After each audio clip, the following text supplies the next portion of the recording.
Fellow Home Secretary Yvette Cooper. Thank you, Madam Deputy Speaker. This is a shambles, and it is shameful, and the Home Secretary has no one but herself to blame. This is not, and never has been, a serious policy, and she knew that when she chartered the plane.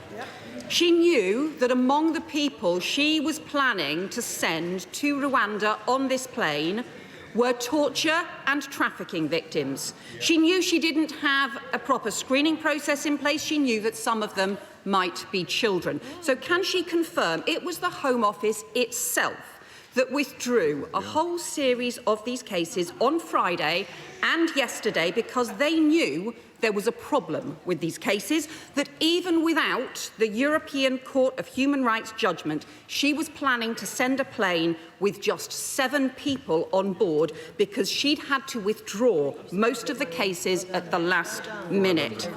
She knows that there is a lack of proper asylum capacity in Rwanda to make fair decisions, that as the UNHCR says, they only normally deal with a few hundred cases a year. There's normally only one eligibility officer who prepares the cases, and that's as well as the lack of interpreters or legal advice to ensure fair decisions. Now, she promised there will be extra payments to Rwanda for each person that is transferred, presumably to pay for those extra caseworkers or extra support, but she still refused to tell us how much.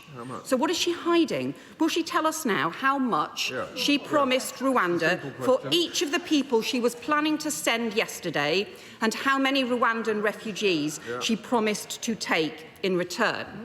She knows that serious concerns have been raised about Rwandan restrictions on political freedom, on the treatment of people who are LGBT, on the fact that 12 refugees were shot by the authorities in 2018 for protesting against food cuts, on the fact that there have been Afghan and Syrian asylum seekers returned by Rwanda, and she knows that none of those concerns have been addressed.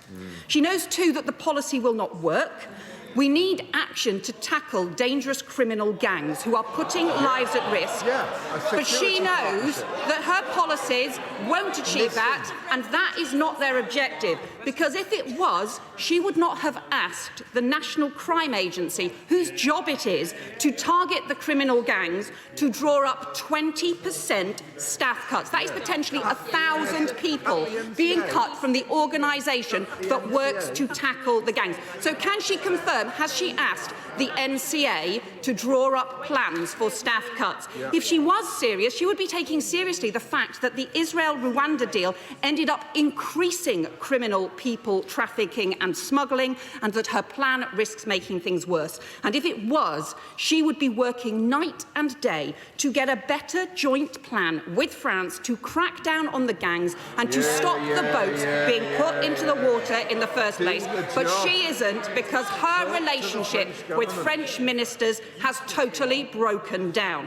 If she was serious about tackling illegal migration, illegal economic migration, or cutting the bills for people in hotels, she would be speeding up Home Office decision-making so refugees can get support and those who aren't can be returned home. Instead, her decisions have totally collapsed from 28,000 a year to just 14,000 decisions a year, fewer than Belgium, the Netherlands, never mind Germany or France. And she's so badly failing to take those basic decisions, she is trying to pay a country thousands of miles away to take decisions for us instead. How shameful does that make us look around the world if our Home Office cannot take those basic decisions? She knew about problem after problem with her policy. She knows this is unworkable, unethical, and won't stop the criminal gangs, but yet she still went ahead and spent £500,000 chartering a plane she never expected to fly. She still went ahead and wrote a £120 million cheque to Rwanda with a promise of more to come, and she still went ahead because all she really cares about is picking fights and finding someone else to blame. This isn't a long-term plan, it is a short-term stunt.